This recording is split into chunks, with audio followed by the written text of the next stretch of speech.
The hum of fluorescent lights in the Ocean Majesty cruise ship's staff office cast a cold glow on Jessica Murphy's tense face. Her manager's warning replayed in her head. Premium guests expect exclusivity. No mistakes, Jessica. One more complaint and you're done. With 2 kids and an unreliable ex-husband, losing this job wasn't an option. Ted Washington, 88, adjusted the gold VIP pass in his jacket pocket. His daughter, Admiral Sarah Washington, had insisted. You serve this country, Dad. Now let me do this for you. The Korean War pin on his lapel gleamed, a silent badge of decades-old honor. That evening, dressed in a crisp white shirt, Ted approached the Ocean Majesty's premium dining room. The chandeliers sparkled, and soft music floated in the air. His steps were slow but proud. Jessica spotted him from across the room. Something about him unsettled her. Too confident, too comfortable. Her eyes narrowed as she watched him hand his pass to the hostess. Before she realized it, she was already moving toward him. Excuse me, sir. Her voice held forced politeness. I'm Jessica Murphy, the restaurant manager. May I see your VIP pass? Ted smiled gently, handing it over. Jessica studied it hard. Name, Theodore Washington. Dates valid. Hologram, intact. Still doubt itched under her skin. This section has strict rules, she said, holding the card as if it might crumble under scrutiny. I'll need to verify this with our main office. Ted stayed calm. I understand. For now, she added, please wait in our general dining area. Ted's expression didn't change, though something in his eyes darkened. Whatever you think is best. Jessica exhaled, relieved. One wrong guess seat in the VIP area could mean disaster for her career. She turned to walk him out, pausing to ask, and how did you get this pass? My daughter purchased it for me. She wanted me to enjoy this trip. Her name? Sarah Washington. Jessica froze for half a beat. The name meant nothing to her. Thank you, she said, masking her growing unease. I'll just need to double-check a few things. Guiding him through the dining room, Jessica raised her voice just enough for surrounding tables to hear. Sir, we'll resolve this administrative matter quickly. Thank you for understanding. Ted noticed the glances from nearby passengers. One older couple whispered, finally. They're checking credentials properly. Reaching the general dining area, noisy, crowded, smelling of fried food, Jessica gestured toward an empty plastic table. You can wait here. No problem, ma'am, Ted replied, settling in quietly. Jessica clutched the VIP pass and hurried back to the office. Her hands trembled, but she convinced herself she'd done the right thing. Ted pulled out his phone. Sarah, he said, voice low but steady, I need to tell you what just happened. As Ted detailed the scene, Sarah's tone changed from concern to something sharper. Stay put, Dad, she ordered. Do not leave that table. Do not argue with anyone. I'm making some calls. Within minutes, Sarah was on the phone with Coast Guard Command. Her words were clipped, authoritative, and laced with urgency. 30 years in the Navy had taught her how to mobilize power quickly. On the ship's bridge, Captain Marcus Thompson's radio buzzed. Captain, urgent. Director Richards is on the line. Coast Guard flagged a situation on board. Possible civil rights violation. A Korean War veteran. Removed from VIP dining despite valid access. Thompson blinked. Who filed the complaint? His daughter, Admiral Sarah Washington. The captain's stomach dropped. He knew the name well. Admiral Washington controlled East Coast naval operations. Her influence stretched across federal departments. The Coast Guard, the voice continued, is recommending immediate intervention. They want full incident details now. Thompson cursed under his breath. Put Richards through.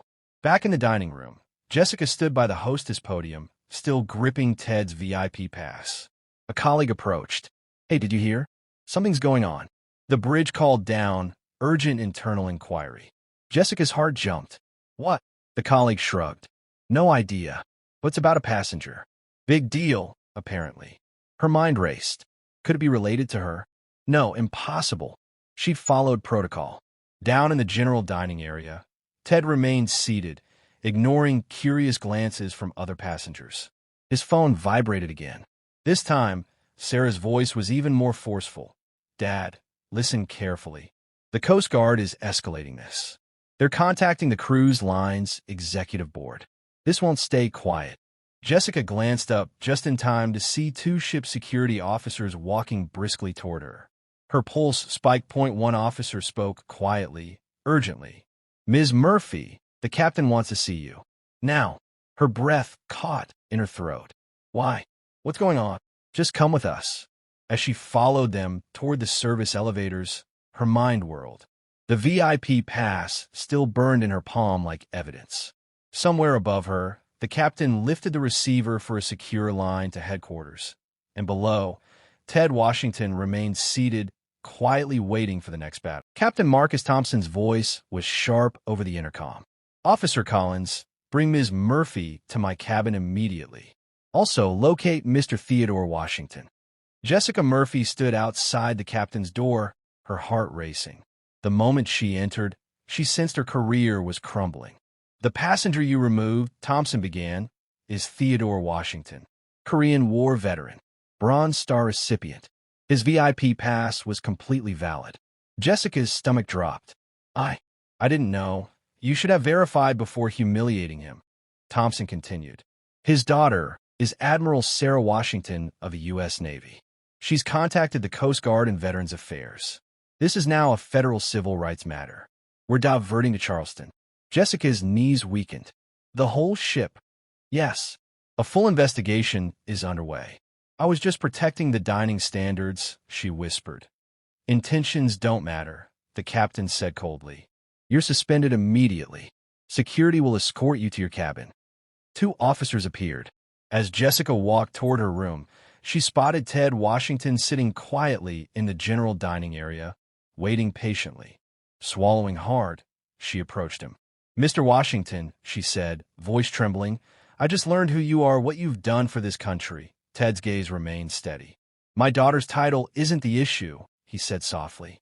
"You saw my valid pass, checked it, and still decided I didn't belong." Tears filled Jessica's eyes. "You're right. I'm truly sorry. I accept your apology," Ted said gently. "But apologies don't erase consequences." By evening, word of the incident had spread.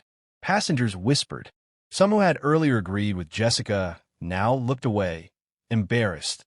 Her assistant manager knocked on her door later that night. "Jessica, you're terminated. Effective immediately. Discrimination against a veteran is a federal offense."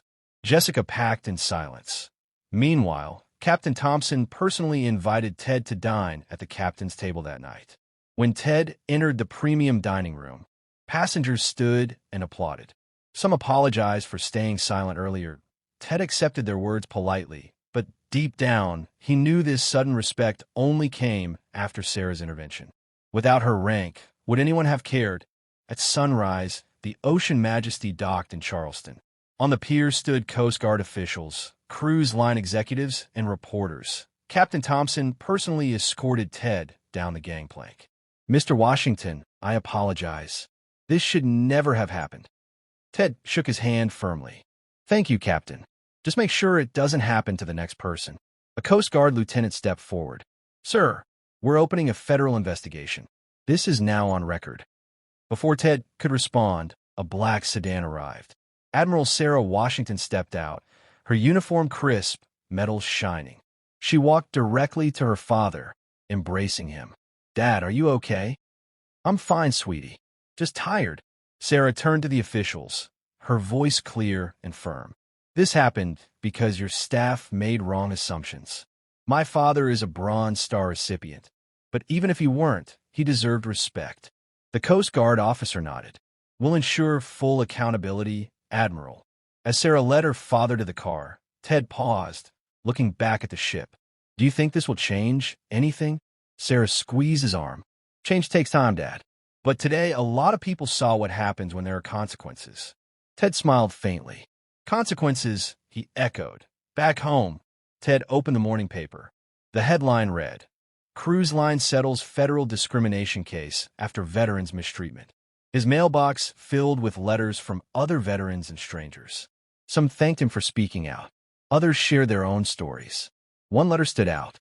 It was from Jessica Murphy. "Mr. Washington," she wrote, "I've started therapy. I'm working at a community center, teaching kids about fairness and respect. It doesn't pay much, but feels right. Ted paused, holding the letter, then smiled. Maybe Sarah was right. Change starts small, point one step at a time.